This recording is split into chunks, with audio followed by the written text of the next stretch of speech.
राजा ल्याउने आन्दोलनको जसलाई संयोजक बनाइएको छ 82 वर्षीय नवराज सुवेदीजीले लेख्नु भएको किताब इतिहासको एक कालखण्ड भन्ने पुस्तकको पृष्ठ नम्बर 12 मा गएर उनले पढिदियोस्। त्यो पुस्तकमा लेखिएको छ सम्माननीय सभामुख महोदय कि संसारकै प्रसिद्ध र महँगो मानिने ओमेगा घडीले स्विजरल्यान्डबाट नेपाल आएर सो घडी उत्पादन गर्ने फ्याक्ट्री खोल्नका लागि नेपालमा अनुमति माग्यो। अनुमति माग्दै गर्दा उनीहरूले भने हामी कसैलाई शेयर नदिकन हामी आफै नै गर्न चाहन्छौं।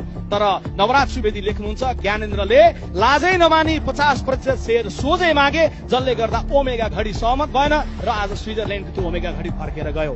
सम्माननीय सभामुख महोदय, म फेरि दोहोर्याउन चाहन्छु, सुन्दै हुनुहुन्छ राजा ल्याउनु पर्छ भन्नेहरू भने सुनिरहनु भएको छ, सुन्नु भएको छैन भने दोहोर्याएर भन्न चाहन्छु, तपाईहरूले राजा ल्याउने भनेर जसलाई संयोजक बनाउनु भएको छ उनै नवराज सुवेदीको पुस्तक भित्रबाट पृष्ठ 12 बाट मैले उल्लेख गरेर ज्ञानेन्द्रको चित्र र चरित्रलाई तपाईहरु समक्ष राखेको छु। अनि उनैलाई लिएर आइराखेर देशमा सुशासन प्राप्ति हुन्छ भन्ने भ्रम आजको पुस्तालाई दिने जे प्रयास छ त्यसलाई पनि म चिरफार गर्न चाहन्छु।